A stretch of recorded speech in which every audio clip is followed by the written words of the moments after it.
Thank you, Senator Ernst. Senator Hirono, please. Thank you, Mr. Chairman, and congratulations to each of our nominees. Welcome to your families. I asked the following two initial questions relating to a nominee's fitness to serve for all of the nominees who come before any of my committees on which I sit, and we'll start with Dr. Smith and just go right down the line. Since you became a legal adult, have you ever made unwanted requests for sexual favors or committed any verbal or physical harassment or assault of a sexual nature? No. No. No. Have you ever faced discrimination, faced discipline, or entered into a settlement related to this kind of conduct? No. No. No.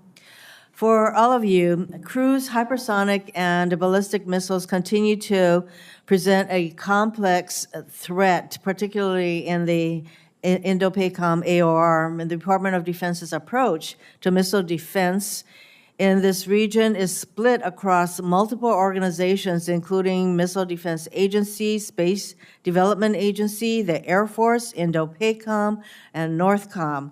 This begs the question of whether there is duplication of effort or stovepipes in the technological development required for this important mission.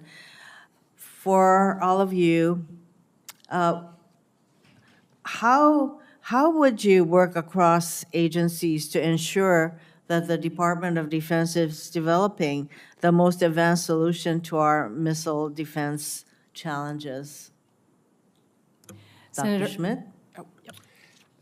Senator, it's very important that we have effective missile defense, particularly for the new generation of hypersonic missiles. Speaking from an operational testing perspective, I would work very closely with members of the Test Resource Management Center, as well as the service labs, in order to make sure we have the appropriate environments, the long-range test corridors for doing the testing, make sure that we have the appropriate sky-based assets, such as Sky Range, to be able to test the information effectively, and also make sure that the workforce, both in the operational testing community and other parts, have the appropriate skills and resources to do their job effectively, if confirmed. Secretary Dalton? Senator, thank you. And I appreciate you highlighting this critical issue. Having worked on the Missile Defense Review, I know how vital it is for us to address the missile defense for our homeland and across regions of great importance. I understand that the Department of the Air Force is the acquisition authority for air and cruise missile defense of the homeland and has been working with OSD acquisition and sustainment to determine the appropriate acquisition and management activities that are necessary to integrate the collective efforts across the department. And the success of the joint force can only come from the full integration of resources and capabilities. That starts with defining what our priorities are that flow from our strategic guidance documents, such as the MDR and the NDS, and then pulling those through our program budget review process every year. So you have my commitment to do that. Since the Air Force is the entity, but we have all these other entities involved, and when that happens, there's a tendency for people not to be getting together. So my expectation is that should you be confirmed, this is an area, missile defense, and particularly, of course, with regard to Hawaii, is an area that you will pay attention to. One more thing for you, Secretary Dalton. I was at Joint Base Pearl Harbor, Hickam, and I saw the disrepair of the Hickam Airfield parking ramp, which endangers the Air Force readiness and PACAF's ability to project power from Hawaii.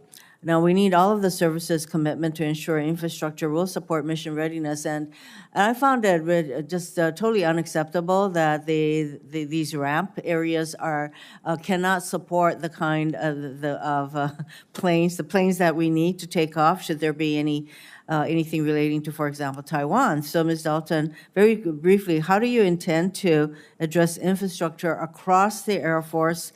And I'd really like to see a request in the next NDAA about the particular, with regard to the ramp situation at Hickam.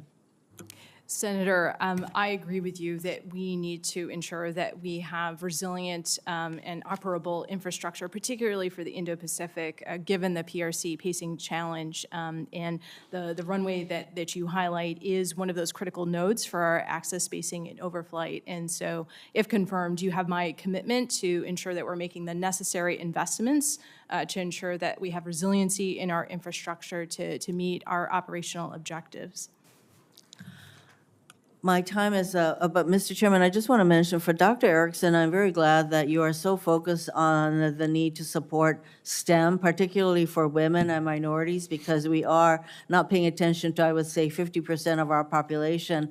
And I actually have a bill that would support and promote STEM education for women and minorities, and that bill happens to be in the Judiciary Committee, but obviously you have a lot of familiarity with how important STEM backgrounds are for our hiring purposes and the people that we need for DOD so that we can keep our competitive advantage. So should you be confirmed, I'm really going to be very interested in what kind of programmatic things you are going to pursue to make sure that in your, what we call in Hawaii, kuleana, your area of responsibility, that you are very much promoting STEM for women and minorities. Thank you, Mr. Chairman.